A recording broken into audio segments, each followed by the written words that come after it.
Hey guys, my name is Adolf, and in the time of crisis, some of us might need an advice about money, and I think I figure out a bunch of ways how to save in the toughest times we're facing.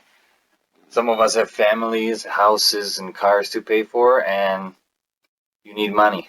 And some of us don't even realize that the littlest things can save you money. Most of the advices that I'm going to give you, you're going to have to make sacrifices. And if you're not willing to make sacrifices, let's face it, you're not going to save much money. Um, some of my ideas might be a little bit over the top, so I have to warn you that all the advices I'm going to be uploading is my personal opinion, and whatever you do with it is your own problem. If you use my advice and you mess up your financial situation, that's your own problem. Take whatever you may from my videos, but everything you do is your own responsibility. It's your responsibility to make your own choices. How I do it, I treat my family, my kids, my wife, and my friends good, and I save money on myself. So think that I'm crazy, but if you do use some of my advices, I pretty much guarantee you will save some money, and it's on everyday stuff you do. I'll be uploading one by one all the areas where you can save money, and I'm gonna start with the simplest one and the most obvious one, and you're gonna think it's a stupid advice, but I'm gonna bring more advanced ones later on. But this is a good place to begin. Is if you want to save some money, you need to make sure you have the right job. Um, if you're thinking that you should be getting paid more, the truth is you probably should. Um, Whenever you work for someone, you always are gonna be making someone else money. Most people don't get rich by working for someone.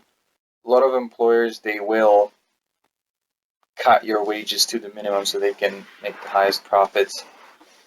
You have to know what you're worth. Let's say if you don't have a job and you choose not to be employed, let's say you have a master's degree, you have a doctorate, and you're out of a job somehow. I don't know how that would happen, but if you are, don't be too picky. Just take whatever you can get because whichever job you take, it's always better than welfare. Trust me, it is. And you're building up your resume. If you're on welfare and all you go apply for a job and all they see on your resume is that you've been sitting home taking welfare for 6 years, it's not gonna have a really nice first impression. Uh, and whatever job you're doing, you're building up your experience. You never know when washing toilets might help you. If you have a if you have a bad job and you think you can get a better one, give it a try. Obviously, don't quit your job until you have the new one lined up. Just look around, submit your resumes, and just go job hunting, see what you can get. Try new experiences. Maybe you'll like something you never knew you would like. And once you find that job and it's all final, then give 2 weeks notice with your previous job and quit. But make sure you give them the notice. Don't just go like, oh, it's so long, you know. Make sure you leave on good terms because you never know when you're gonna need to interact with your employer. Maybe you would want him to give you a good reference, or maybe you're gonna have to come back one day. Who knows? Another thing about jobs is if you're at the travel time, you time becomes very valuable. Time is money. And let's say in my situation, I work half an hour away from my home, and I work 10 hours a day, sometimes 6 days a week. So I will waste most of my day traveling and working. Now it's making me decent money, but I would rather sometimes have a day off uh, and spend some time at home. I'll get home, I'll shower and have dinner, and it's like 7, 8 p.m. Boom, got nothing out of my day. You want to work as close to your home as possible. You also got to look at it in a way that, let's say you're making 11 bucks an hour in your hometown, and then you would be making 12 bucks an hour, half an hour away.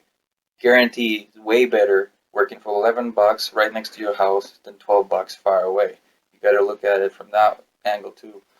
When you're applying for a job, you want to look presentable. Don't go there in your pajamas. Do your best, shave, put some nice clothes on, just make a good first impression. Like, first impression shouldn't matter, but it actually does matter a lot. Uh, when you're applying, you can, of course, apply online, but I suggest if that place is closed and you can go there, I prefer to just print off my resume, go there and hand them my resume. They will have a chance to make that first impression of you, and they'll get to meet you. You'll just say, hey, how's it going? How's your day? Show you're a nice person, do a little bit of a small talk, hand them the resume, just casual, yeah, I'm just looking for a job, here's my resume, check it out, let me know. You'll have way higher chance than just sending off an email. Some people don't even read those unless you hand them in personally. Keep your resume short because no one reads long resumes. I made my resume short. My boss didn't read it. He just wanted to interact with me. He wanted to give him a call. I called him. We had a short talk on the phone, and he told me I'm hired.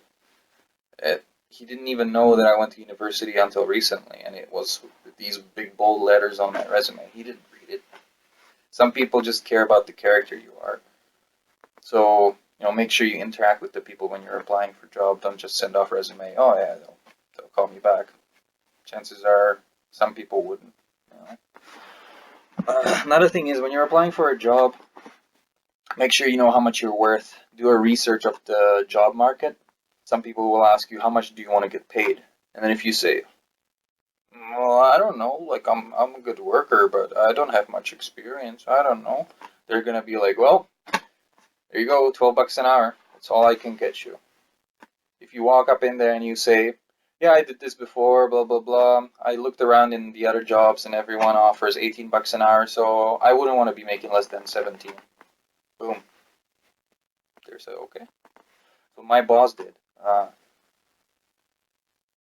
I told him exactly how much I want, and he he seemed startled a little bit, but he actually gave me what I asked for because he knew that I'm confident and he knew what I'm worth, and he knew that I know what I'm worth, so he paid me. Yeah, know what you're worth. Don't be afraid. Don't underestimate yourself. If you're talking about your qualities, don't say, "Oh, I know a little bit of this, a little bit of that." Just say, I know basic this, basic that. If they ask you about details, you can tell them, oh, I only did a 2-week course in this. But basic this, basic that sounds way better than a little bit of this, not really too much, because you're undermining your abilities. Even when you have that 2-week course, it's more than anyone else has, chances are. So whatever you have, even if it's just a short course, list it on. It's your quality. You do have some knowledge and whatever it is you have knowledge of. Yeah, that's all I have. So I feel like some of you might be wondering about my credentials. Like, how come you, young guy with a bit of an European accent, are telling me how to save my money? The truth is, I don't really have any credentials. No certificates, nothing. People often ask me for advice. Hey, how do you're making less money than I am. How come you can afford this and that? And I always give them advice where to save. And a lot of times people have no idea that they could save here and there. And I had to figure those things out because I was born in a country where minimum wage when I was growing up was $2.50 an hour before taxes. And I used to work at a construction site as a lead hand for $4 an hour. And the foreman in my country get paid $7 an hour. It's not really much money. So in my country, you would have to know how to do everything yourself. You have to know how to save money to even survive. And then when you come to country as awesome as Canada, you know, you get paid way more money. Stuff is more expensive, not always though. You gotta know where to go, what to pay for. You can get the same service for $100 or $30. It's just you gotta know how to shop around, what to do, and I know what to do. Luckily, I'm not a big fan of boasting, but just so you know, I moved to Canada on my own when I was 20 years old. I'm a family man. I have a daughter. I have a wife. I have a house. We own 3 cars. Except for the mortgage, we don't have any debt. We're not paying anything, and our monthly bills are kept to minimum, and we still can afford whatever we want, go for a vacation. And it's all in the lifestyle. And you don't have to live poor or cheap. It's just about the choices you make, and I'm gonna try my best to explain what I would do in your guys' situation. But I gotta tell you, if you want to change your financial situation, you have to be willing to sacrifice your luxuries. So, thanks for watching my first video, and I'll be uploading more videos shortly.